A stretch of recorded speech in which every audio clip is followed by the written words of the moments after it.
देखंतु ये जो प्रतिवाद केवल आज भुवनेश्वर नुह समग्र ओडिशार सबु विश्वविद्यालय एवं महाविद्यालय सम्मुख में विजु युव छात्र जनता दल आज प्रतिवाद करुचंती। कारण ये केवल एजुकेशनल सिस्टम फेलियर हैनी, ये संपूर्ण भाव में गोटे जातीय लज्जा।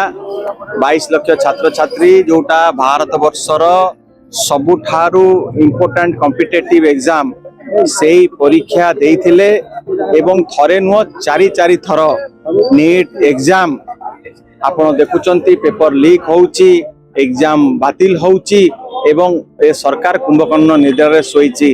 ए जो पेपर लीक मध्य हेइची ये सूचना आंको पाखरे नथिला, आंकर अधिकारी मानक पाखरे नथिला। छात्र छात्री माने आर पर्दाफाश कले एवं लोकलोचन को आनिला परे एमाने बातिल कले। एमाने संपूर्ण भावरे कोचिंग माफिया मानक सांगेरे आंकर सांट गांट अच्छी एवं एमाने मेरिटोरियस छात्र छात्री को चापी देई कि जो माने धनी श्रेणी पिला अछंती तांकू ए सीट को बिक्री करूचंती।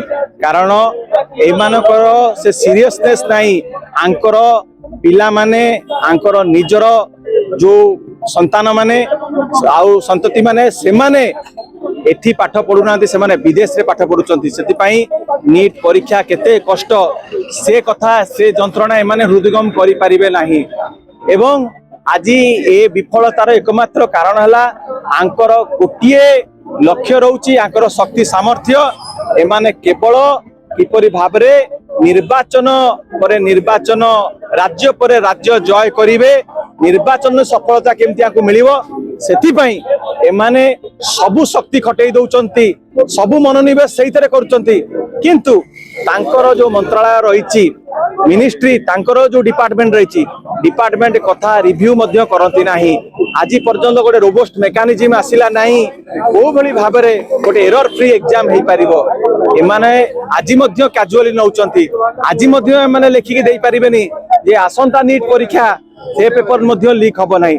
एवं सीबीआई जो कहउचंदी हमें देई देइछु, सीबीआई को आज्ञा दउचंती, सीबीआई को अतीत मध्य देइथिले कोन हैला अपराधी माने डरुचंती।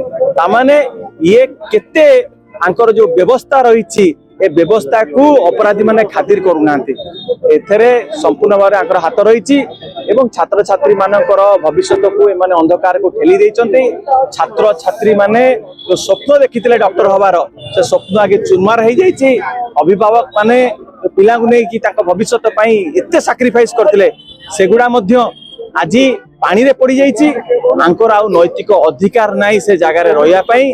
केंद्र शिक्षा मंत्री तुरंत इस्तीफा दियंतु एवं माननीय प्रधानमंत्री देशवासी को अपील करंतु, क्षमा मागंतु एवं को भली भाबरे जो आंकर मनोबल कॉन्फिडेंस पिला मानकर अभिभावक मानकर भांगी जाइछि ताकू रिस्टोर किभली करा जीवो ता पई व्यवस्था करंतु। जो माफिया हमर देखंतु ए देश रे थिला आमे गुरु दक्षिणा दबर। आज देखंतु गोटे गोटे कोचिंग जो पिला माने पाठ पढ़ुचंती कोचिंग रे जणे जणे के 2 लाख 3 लाख टका दउचंती। लक्ष लक्ष छात्र छात्री कोचिंग ये गोटे बहुत बड़ गोटे शिल्प संस्था हो जाइछि। किपरि भाबरे एमाने क्वेश्चन पेपर लीक करिकी धनी श्रेणी पिला मानकु देइकी तांको कोचिंग इंस्टीट्यूट रो ना बढ़िबो, पिला आउ अधिक एडमिशन नेबे एइथरे मातिचंती। एवं आधेरे सरकारी दलर नेता मंत्री भारतीय जनता पार्टी रो केंद्र से समस्ते संपृक्त अच्छा जो ए कथा लुचिकी रही जाउची। एवं आमर संदेह 2025 रे मध्य ए घटना हेइथिला। पिला माने से कथा को आनिथिले, एमाने ताकू चापी देइथिले। आपण चिंता करंतु आगामी दिन रे को भलिया डॉक्टर बाहरिबे, एई सब रे कंप्रोमाइज करिया कथा नुह। ए देशर भित्तिभूमि को देशर फाउंडेशन को माने दुर्बल कर दउचंती। डॉक्टर रे इंजीनियर रे तमे एगुडा रे जति तमे अनमेरिटोरियस पिला मानकु पुरैबो देशटा कुआडे जीवो।